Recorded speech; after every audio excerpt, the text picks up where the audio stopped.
Halo teman-teman, jadi di Fakultas BKUHAMKA ini ada perpustakaannya juga loh. Jadi kalian untuk teman-teman juga bisa mengunjungi perpustakaannya di gedung B, itu dekat lab BK.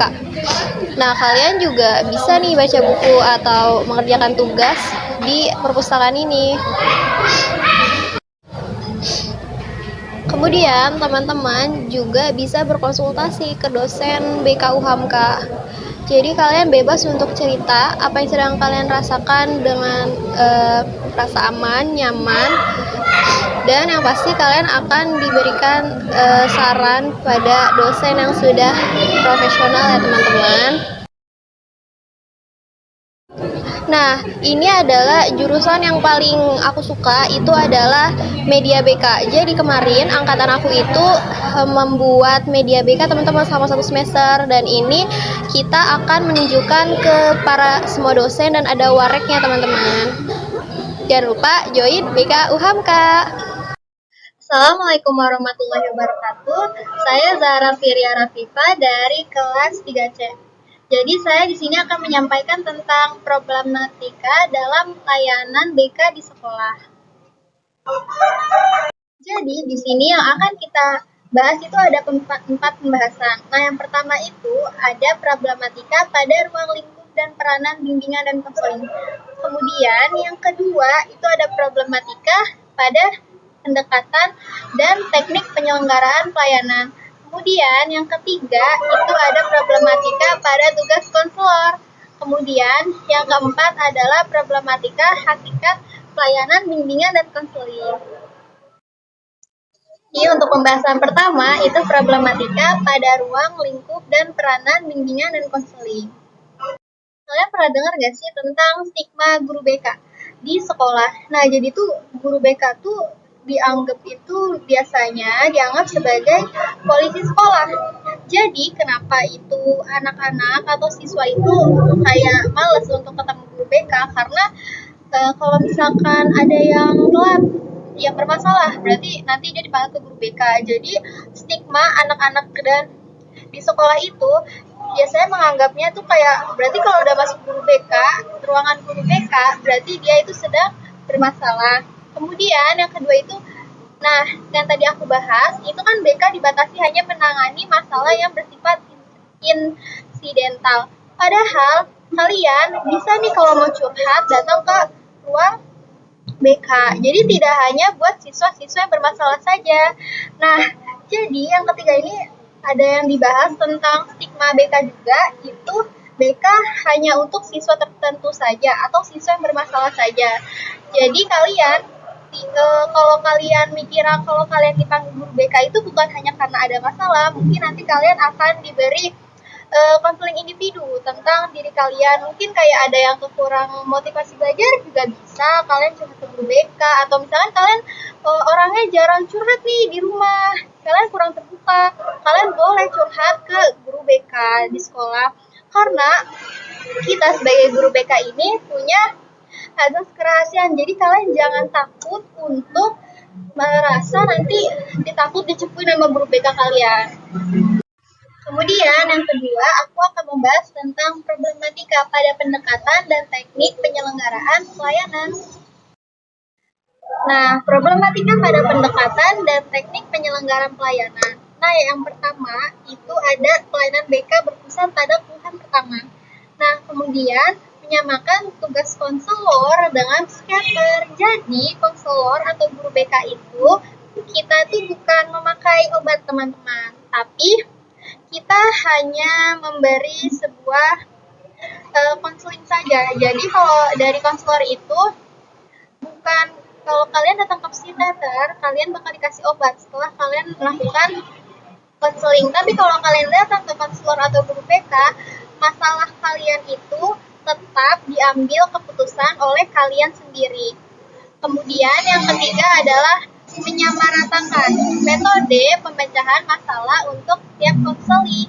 Jadi, untuk setiap masalah dari setiap siswa atau individu itu berbeda-beda. Jadi kita tidak bisa menyamakan kasus seseorang dengan kasus yang lainnya.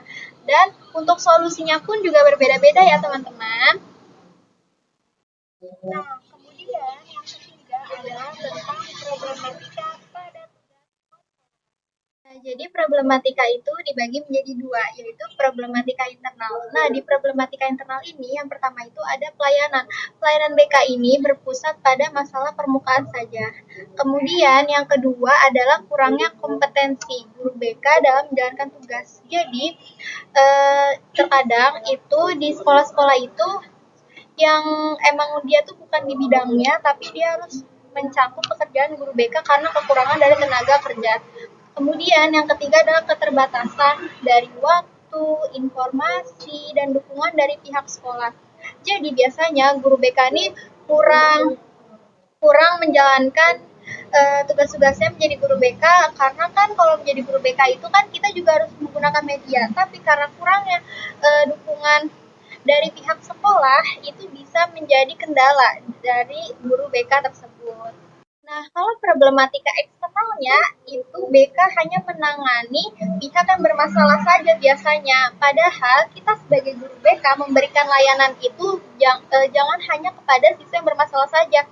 Kita bisa melakukan konseling kelompok ataupun individu. Jadi semua siswa tuh merasakan dari program guru BK tersebut. Jadi bukan hanya anak yang bermasalah saja. Jadi dengan stigma-stigma yang guru BK adalah polisi sekolah, itu makin lama bisa menghilang karena pemerataan dari program BK tersebut. Kemudian yang kedua, guru BK itu tidak sesuai dengan kompetensinya. Nah, yang ketiga adalah layanan BK hanya sebatas pemberi nasihat. Yang tadi seperti aku bilang itu kan kita tuh layanan BK itu kita juga harus menggunakan media supaya tidak boring buat anak-anaknya. Karena kalau kita hanya memberi nasihat saja, mereka tuh merasa kita sama aja seperti orang tuanya, sedangkan mereka ingin mempunyai suasana baru, pendapat baru. Jadi kalau kita memakai media seperti kartu, jadi serasa dia tuh curhat dengan seperti sahabatnya, bukan seperti polisi sekolah. Nah, kita masuk ke pembahasan keempat, problematika pada hakikat pelayanan bimbingan dan konseling. Problematika pada hakikat ini kita ada dua, teman-teman. Jadi yang pertama ini BK kan dianggap sebagai proses memberi nasihat saja. Sedangkan layanan BK sesungguhnya bertujuan untuk mengembangkan pribadi seseorang secara optimal. Jadi proses konseling seperti pemberi informasi, penempatan dan penyaluran belajar dan bimbingan karir itu bisa kita lakukan kepada siswa. Jadi jangan cuma mereka cerita curhat dan kita kayak cuma memberi nasihat yang basic yang emang mereka tuh sering mendengarnya itu dari orang tuanya, sedangkan mereka tuh butuh pandangan baru. Jadi kita bisa biar tidak lebih tegang ketika melakukan konseling, itu kita bisa menggunakan media BK, teman-teman. Nah, yang kedua, BK hanya memberi layanan terhadap seorang bermasalah saja, padahal siapa saja bisa mendapatkan layanan BK. Jadi bukan hanya untuk siswa yang bandel saja. Jadi kalau teman-teman semua atau siswa yang mau masuk ke ruang BK itu bukan berarti kalian ada permasalahan, bukan kalian itu bandel, tapi emang semuanya itu berhak mendapatkan layanan BK tersebut. Nah, teman-teman, jadi di sini aku akan memberi contohnya ya, teman-teman. Nah, kan biasanya tuh kalian takut nih mau masuk ruang BK nih, seperti yang contoh di video ini. Dan karena kita mikir, aduh kayak kita bakal diomelin nih kalau kita masuk ke ruang BK, atau kesalahan apa ya yang bakal kesalahan apa yang udah aku lakuin, hukuman apa yang aku dapatkan. Dan ternyata kalau kita sebagai guru BK yang menerapkan layanan-layanan yang benar, itu mereka tidak takut lagi. Kita bisa berbicara sebagai seperti sahabat, tapi kita tetap tegas, teman-teman. Jadi kayak kalian gak usah takut, kayak guru BK ternyata sejahat itu ya, ternyata enggak, teman-teman. Jadi kita bisa berkomunikasi dengan siswa itu tanpa kita itu menghakimi siswa tersebut. Jadi kita harus dengar dari pandangan mereka juga bagaimana yang terjadi. Jadi mereka tuh tidak merasa, aduh aku dipojokin nih dengan guru BK. Padahal kita bisa juga sebagai sahabat yang menasihatinya. Jadi stigma dari siswa tentang guru BK, sedangkan kita harusnya menjadi sahabat bagi siswa juga. Jadi bukan sebagai posisi sekolah. Jadi teman-teman, kalian jangan takut untuk curhat kepada guru BK karena kita memiliki azas kerahasiaan dan itu sudah termasuk kode etik bimbingan dan konseling.